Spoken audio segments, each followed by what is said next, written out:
Je l'accueille à l'instant. Toujours un plaisir d'avoir Babu avec nous. Salut, comment ça va, Dany? Je vais t'appeler par ton prénom. Qui t'appelle par ton prénom? C'est beau. Aujourd'hui que dans le temps, je te dirais, là, quand que j'étais à Musique Plus, on parlait jamais de Dany Bernier, mais c'est moi qui emmenais ça, je te dirais, en nombre d'extrapoler davantage le fameux Dany Sébastien Joseph Babu Bernier. Là, tant qu'à en avoir, j'ai mis toutes. T'as combien de prénoms? Même, ça a fait en sorte que du monde qui me suit sur Facebook, tu sais, on en a parlé l'autre jour, ça dépend des générations, je te dirais. Ceux qui ne me connaissaient pas dans la Musique Plus, c'est Dany. Ils n'ont pas connu le Babu personnage, le gros personnage qu'on pouvait avoir à Musique Plus, là, 2003, 4, 5, 6, là, dans ce coin-là. Mais dans le temps, je faisais des jokes. Je disais, tant que ma mère ne m'appelle pas Babu, c'est correct. C'est drôle parce que ça me fait penser à Feu Bob. Moi, je l'ai connu Roberto parce que c'est un client au salon de coiffeur. Oui. Puis ça m'a toujours un peu comme choqué un peu son nom, Roberto. Mais tu sais, quand tu comprends l'histoire, on l'appelait tout le temps Roberto, nous autres, à cause de Brun. Brun l'appelait Roberto. Fait que moi, Bob, c'était pas mon meilleur ami, mais c'était une bonne connaissance. Je veux pas que la radio puis tout. Mais on l'appelait Roberto, nous autres aussi. Ça y va bien, Roberto.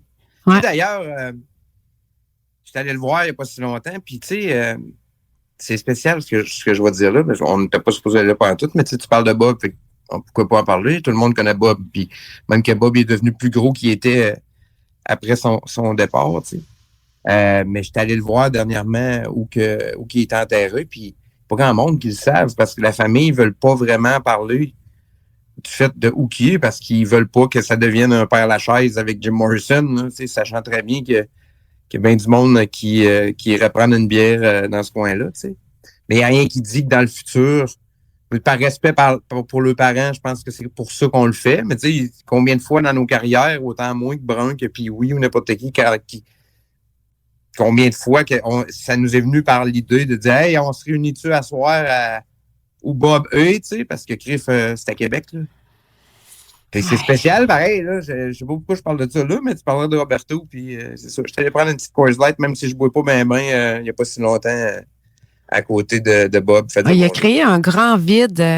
Bon, moi, j'ai eu la chance de le côtoyer, puis j'étais même pas au niveau de ses très bons amis. Tu sais, moi, je connais Jobidon, je connais ses amis, mais j'avais un lien pareil. Fait que je n'imagine pas le lien qu'il y avait. Et je voudrais faire une mention. J'en ai parlé sur mes réseaux sociaux. Moi, ce qui me choque, Babu, c'est le fait on acclame les personnes décédées. On est donc mais pas capable de voir. Tu sais, mettons mon podcast en ce moment, là, mes émissions. Là. Si je meurs demain matin, là, je suis certain que ma famille va les écouter. Puis que plus que présentement, c'est sûr. Ben, pourquoi? Mais c'est tout le temps de même. Tu sais, comment je pourrais dire? Le roi est mort, vive le roi. Là. C'est ça l'expression pareille là, qui sort puis que tout le monde pouvait utiliser dans le passé. Mais c'est souvent le cas, là. C'est souvent le cas, là.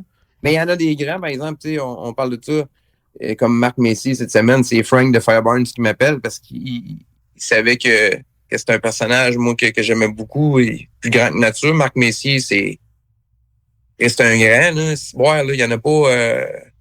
Mais non, c'est ça que j'allais dire. Non, ça me dérange, puis je le connaissais même pas. Il y en a pas, là. C'est comme Michel Côté, Marc Messier, Rémi Girard. Rémi Girard est de ce tremble-là. Tu sais, s'il était un petit peu moins drôle, malgré le fait qu'il était là, tu sais, il en reste plus beaucoup, là.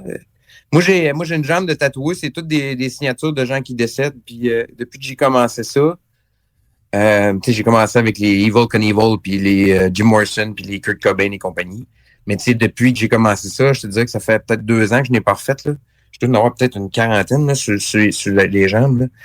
Je dois en avoir depuis 2 ans, là, 20, 25 à mettre. Tu sais, faites l'expérience des fois, là, juste de regarder vos téléphones, là, puis de regarder qui est décédé là-dedans. J'ai fait ça un moment donné dans l'avion parce que j'avais pas de Wi-Fi, puis je me demandais quoi faire avec mon téléphone.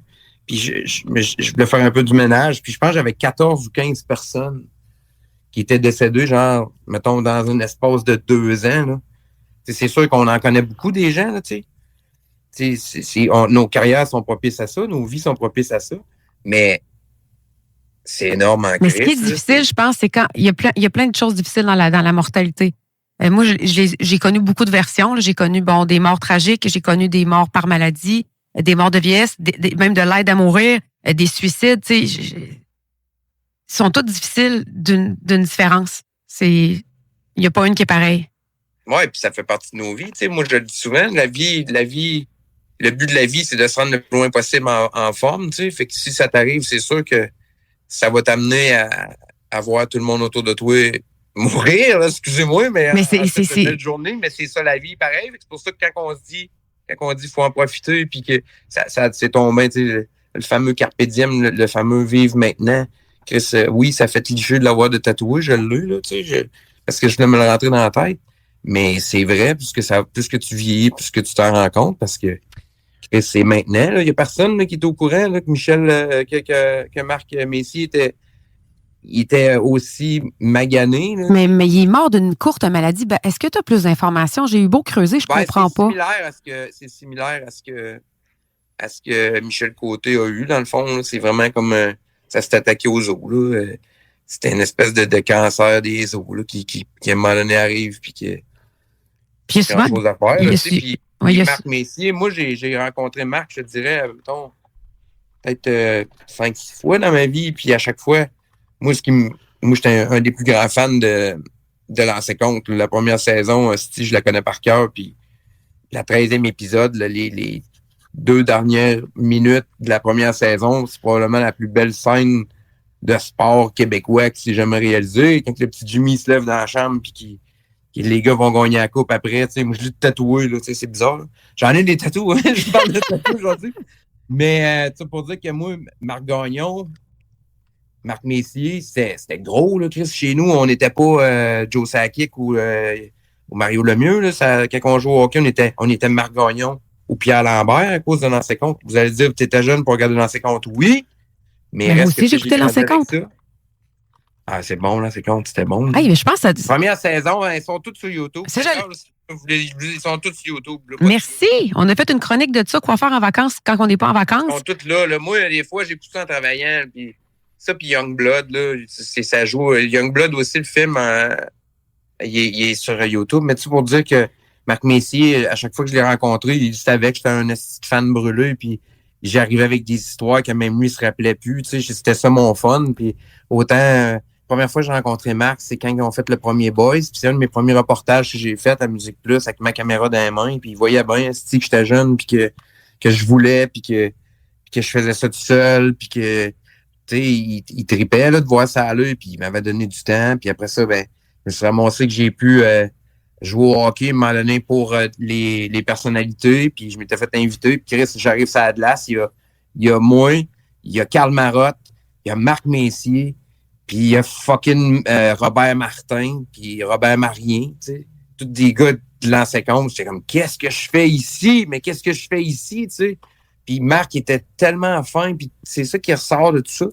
Hey, je veux savoir, Babu, là. Il était aussi fin, il était aussi généreux qu'il était talentueux. Fait que ça vous donne une idée d'à quel point que ce monsieur-là, c'était un esti de vrai fin. On le ressent dans son visage. Mais là, quand tu as rencontré Marc Messier avec ta caméra quand tu étais à Musique Plus, tu viens tout juste de nous dire que tu étais tout seul avec la caméra, fait que tu filmais et tu faisais... Écoute, on est... Oui, parce que quand j'ai commencé à Musique Plus, je faisais plus sur commande, puis je réalisais toutes mes affaires, moi, Musique Plus. Bébé à bord, bébé à planche, c'est tout moi qui réalisais ça. Avec Catherine, puis avec Christina. C'était un trip de gang, tu sais, puis souvent, on appelait ça Mojo. Là. Moi, j'avais vraiment pas d'heure de montage. On montait même pas en ordinateur. Là. On montait ça... oui, on montait à l'ordinateur, mais c'était pas comme aujourd'hui. On ne pouvait pas revenir dans le temps. Ça enregistrait directement, c'est une cassette. Fait que j'avais genre 3 heures de montage pour faire ma capsule du lundi matin. Puis fait qu'il fallait que j'arrive, moi, avec mes images. Puis j'avais pas de caméraman, puis j'avais une petite mini DV. C'était ça à l'époque, là, qu'il y a une porte. Là. Ouais. Puis je m'étais fait faire un fil, puis là, j'étais parti avec mon fil, puis je pluguais ça sur un micro, puis là, je filmais, puis il me répondait, tu sais. Puis fait que c'est de même que moi, je suis rentré dans la colonie artistique. C'est comme ça que j'ai commencé à croiser des grands comme Marc Messier, puis comme Jean-Michel Anctil, puis Michel Barrette, puis Dor, qui sont devenus des amis par la suite. Écoute, j'étais tout jeune. J'étais tout le temps avec des plus vieux, tu sais. Fait que c'était ça. Fait que c'est des contacts de même qui sont faits. Fait que je veux pas, moi, plus que je vieillis, c'est comme là, je vais recommencer beaucoup à faire plus de radio, puis mais c'est tout du monde qui sont venus depuis les 20 dernières années dans mes studios, autant que j'avais 20 ans, que 30 ans, que 40 ans, tu sais. Fait que c'est ce qui est beau dans notre métier. J'ai rencontré à peu près toutes les les vedettes québécoises que je voulais rencontrer quand j'étais jeune. Fait que là, t'as préféré, mettons, ton top 3 de vedettes québécoises, ça serait qui? Hey, c'est dur en Christ. Daniel Boucher, c'est vraiment mon ami, puis c'est vraiment un gars que j'aime beaucoup parce que Daniel, dans le temps de la Désise, quelqu'un a sorti ça, moi j'étais à Cool FM, puis on l'a vraiment aidé à se propulser. Tu sais, il y a bien des gens, tu sais, on ne fera pas des name drops en fou, là, mais tu sais, il y a bien des gens dans la vie que j'étais là l'instant qui se rappelle en crise, ou ben donc j'ai aidé à arriver à quelque chose qu'on va. Les cowboys fringants, là, on a une part de ça, nous autres, là, Cool FM, là, à l'époque, là. Petite bande de Repentigny qui commençait et qui attisait, qui attirait donc bien les foules. On le voyait, là, tu le sens, ça, là. T'en as vu d'autres, là. Mais Daniel Boucher, c'est pas mal un de mes préférés. Michel Barrette, c'est un grand. J'ai déjà parlé, vraiment, enfin. Je pense que c'est autant un grand que Marc Messier puis que Michel Côté. C'est un petit peu différent là, dans leur carrière. Mais c'est des messieurs qui sont plus que gentils. Puis Criff, ils pourraient-tu, eux autres, là, nous envoyer promener, puis ils le font pas. Là. Il y en a là, des fois là, qui jouent à ça puis qui n'ont pas le corps ou le 8e ou le 1000e de leur carrière. Il faut apprendre de ça. Là. Est-ce que tu es d'accord avec moi? À l'époque, moi, j'ai une photo avec Michel Barrette, justement, parce qu'on était à un show d'humour, ma soeur, puis j'avais vu... il y avait Michel Barrette. C'est ça, on s'était fait inviter dans un salon VIP à cause de ma soeur, un collègue de travail. Puis ma soeur a dit, on n'ira pas le déranger. Mais moi, il n'y a rien qui me dérangeait. Mais tu sais, je suis allée voir, puis j'ai compté une joke en plus. Ouais, mais toi, t'as de la drive, là. Ça fait longtemps qu'on te voit aller, là. Hey, toi, t'as de la drive, là, depuis qu'on... Écoute, toi, tu veux casser tout, là. C'est rendu à ton tour, je trouve, là. T'es dans une belle lancée. C'est le fun que tu fasses ça, là. Mais je suis pas surpris de ce que tu me dis là. On se connaît pas beaucoup, mais je t'ai tout le temps vu travailler du coin de l'œil. On voit là, que t'as pas atteint, je pense, Priscilla, le plein potentiel de ce que tu es capable de nous donner. Là. Ta chance s'en vient, je pense que ta chance s'en vient pour un step un petit peu, un step, le crise de step. Le step que je te parlais l'autre jour, que moi j'avais perdu à Musique Plus, puis qui m'a été redonné quand ils m'ont redonné un show à Z. Là, je pense que c'est ça qui va arriver. Mais écoute, je vais le prendre, mais je suis comme un peu abasourdi, mais merci. Fait que là, Michel, c'est un conseil. Michel est aux femmes. Non, mais je me rappelle. Écoute, il faudrait que je me retrouve la joke, là, mais c'était une joke un peu. Mais mon point c'est que ma soeur, puis on avait vu aussi Guillaume Lemaitre-Vierge avec lui qui gagne tout le temps avec Glenn Tremblay, Claude Legault. Puis ma soeur dit non, on n'ira pas les voir. Puis là, je dis à ma soeur, j'écoute bien. Là. J'ai dit, on est dans un lieu public. S'ils ne voulaient pas qu'on les voie, ils ne viendraient pas. Fait que moi, c'était ça ma mentalité. Fait que je vais avoir ton avis là-dessus. Mais tu sais, je suis pas dérangeante. Tu sais, je sens quand même l'énergie. Tu sais, puis je reste pas après. Tu sais, je vais les reparler, je prends une photo, je m'en vais. Mais c'est sûr, je m'empêcherai jamais. Puis il y en a une qui avait été moins haute, là, je la nommerai pas. Mais tu sais, je comprends qu'ils peuvent pas rester encabanés chez eux. Mais s'ils vont dans un show d'humour puis qu'ils restent dans le public, ou à côté ou le bar et tout ça, tu sais. Moi, je vois ça à peu près. Ce que tu me dis là, mettons, là, que on n'est pas à la radio puis que quelqu'un me pose la question, parce que ça m'arrive des fois. Que je te dis, c'est, mettons, remplis ton verre d'eau à moitié, puis la personnalité, elle peut remplir le sien à moitié aussi. Tu ne sais pas, oui, elle est dans une place publique, mais tu sais pas qu'est-ce qu'elle a vécu avant. Ou, quand quelqu'un est... Quand tu vois, je pense que ça se sent quand quelqu'un a le goût de read the room, là, c'est ça. Pas juste ça dépend des personnalités. Tu sais... Michel Barrette, là, tu le croises, tu le sais, là, qui t'enverra pas promener, là, puis qui va te raconter une histoire qui s'est passée il y a 33 ans. Puis Michel est pas capable de marcher en parlant. Je me rappelle, il était assis quand j'ai compté. Il n'est pas capable de marcher en parlant. Moi, il était assis quand j'ai compté ma joke. Il n'est pas capable de te conter une histoire en marchant. Mais voyons donc. Je te le jure, il te le dirait. On l'appellerait là, puis il dirait oui, c'est vrai, ça aussi. Tu peux pas marcher avec Michel puis qu'il te raconte de quoi. Là, il va te pogner le bras, puis là, il va il faut que tu racontes quelque chose. Moi, là, il t'explique ça, puis là, je crois même Michel, on marchait, puis là, on se met à marcher, puis là, il parle plus. Puis là, ce Chris raconte ton histoire. Là, il repart à parler, mais là, il arrête de marcher. Je te dis, je te jure, c'est vrai. On va s'arranger pour le vivre ensemble. Les médias sociaux, Michel, il va répondre, c'est sûr. Ah, mais c'est sûr. Mais... Des vrais fins. Les plus grands sont les plus fins, je pense. Il n'y a pas de grand dans le monde artistique qui n'était pas fin. Tu peux pas te rendre en haut si t'es pas fin. À moins d'être vraiment le contraire, puis d'être un non accessible, tu comprends? Il y en a des de même, là, des... Rock voisine? Tu n'iras jamais, là, tu sais. Mais Rock voisine, avec le temps, il était plus accessible, il était plus fin aussi. Mais tu sais, c'était tellement des grosses vedettes, là. Ah, mais il pognait ben trop. Ça devait être là. tellement débile mental. Tu sais, comme Justin Bieber, j'étais venu le voir à Québec, c'est une drôle de comparaison, mais tu sais, JD, t'es un gars, imagine, là, tu viens faire un spectacle de musique, t'es même pas capable de chanter des tunes, ça faisait juste crier. Mais Rock voisine, il vivait un peu ça, tu sais, il était tellement beau que c'est dérangeant. Tout le temps. Mais moi, c'est de même tout le temps, de toute façon. Oh, JD, tout. Ah, c'est vrai. Mais je te dis, ils vont dire, ouais, mais là, ils savaient. Non, ils savaient pas que ça allait être ça. C'est plus grand que nature, là. Tu sais, moi, je te donne un exemple, dans le pic, là, mettons, Musique Plus, là, à un moment donné, je m'étais ramassé au, comment ça s'appelle, le centre d'achat du royaume de je sais pas quoi. À Chicoutimi? Ouais, Chicoutimi. Je pense. La place du royaume. Là, moi, à midi, on va manger une patate, asti, je pense pas, là, je pense pas qu'il y a une polyvalente à côté, puis que, puis que la sécurité arrive, puis le gars est en crise après moi, parce que tout le monde est là, puis je comprends pas, tu sais, puis c'est rien ce que j'ai vécu là. C'est probablement la pire fois que ça m'est arrivé dans ma vie. Fait qu'imagine à quel point c'est accaparant d'être Taylor Swift, que Chris, elle peut pas aller... elle peut pas aller en nulle part, là. Ah, c'est pas ça. Moi, je suis une des seules qui écoute pas du Taylor Swift. C'est drôle, hein, pareil. Ah, je peux même pas te dire... Je peux même pas te dire une chanson. J'ai aucune... j'ai zéro. Genre, je trouve ça correct. Ouais, c'est ça. C'est beau, là. Mais j'ai aucune idée, moi non plus. Fait que tu as répondu à ma dernière question avant de quitter pour terminer ta chronique. Si tu aurais peut-être même pas voulu y répondre, tu sais, je t'ai demandé tes préférés. Y en a-tu une personne que, pas que tu méprises, mais que tu trouves qu'elle n'a pas une belle énergie dans le végétariat québécois? Ben, moi, la seule personne, c'est plate parce qu'elle peut pas se défendre aujourd'hui, avec qui je me suis pas bien entendu, c'est Lucien Francoeur. Lucien Francoeur, puis moi, c'était le feu puis le haut parce que quand Cool FM a fermé pour devenir le 98.5 FM. Lui, écoute, il était plus vieux que moi, puis c'était un prof de philo, esti, puis il s'en crissait dessus de moi, puis moi, je voulais garder ma job au 98.5 à Cool FM, puis lui, il savait plus d'affaires que moi, puis je l'avais croisé à Musique Plus, puis c'est là que ça a commencé, lui puis moi, tu sais. Fait qu'il en savait plus sur moi, fait que je l'astinais. Puis là, il a commencé à m'envoyer promener comme si j'étais un de ses étudiants. Mais j'étais pas un étudiant, moi, fait que j'ai dit, je suis pas un de vos étudiants, moi, là, M. Francoeur, puis je le vous voyais, parce que moi, Chris, le rap à qui, le rap à quoi, le rap à Billy, je trouvais ça cool. Oh, c'est ça! C'est lui qui avait chanté ça! Lui, c'était Francoeur, tu sais, fait que là, il m'avait fait des claques à la gueule, puis tout, en avant de Mike Gauthier. Écoute, c'était à l'Halloween, je sais pas quelle année, mais je me rappelle, j'étais déguisé en joueur de football avec des stripes en dessous des yeux. Une scène de film, là, tu sais. Mais ça a perduré dans le temps, on s'est jamais aimé, puis tout le monde pourtant me dit « Oh, il est fin, Lucien », puis tout. Puis il y a du monde de même, tu sais.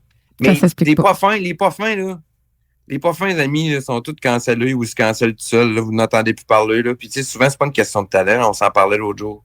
C'est une question d'être vrai puis d'être fin. En tout cas, toi, t'en es un, puis c'est pas pour rien que t'es pourquoi le monde t'écouterait si t'étais pas fine?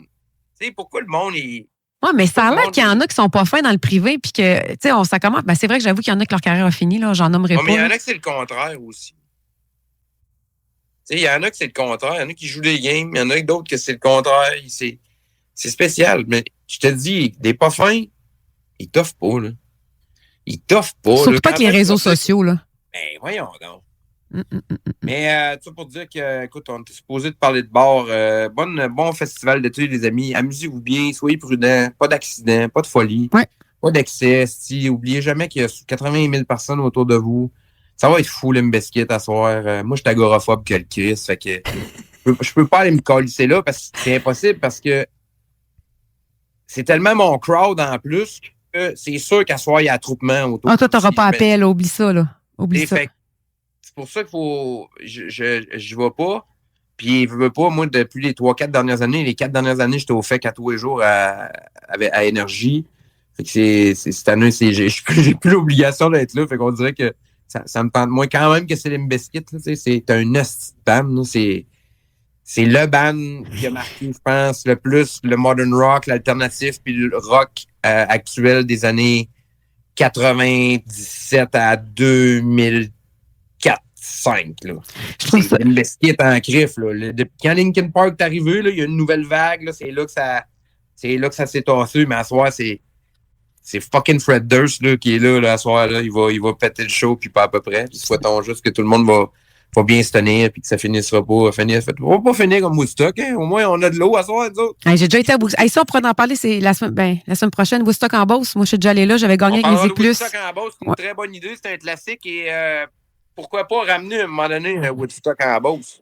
Écoute, on est là pour. C'est très, très, très, très pertinent comme idée. Puis c'est sûr que j'ai hâte de te raconter ma péripétie. Ça va être du bonbon Woodstock en Beauce quand j'avais 16 ans. On va t'avoir un espoir pour Woodstock en Beauce, moi aussi. Ah, OK, on a très hâte à la semaine prochaine. Aussi. Fait qu'on va t'entendre. Ben oui, ouais, c'est ça. Mais là, on essaye, mais écoute. Enfin!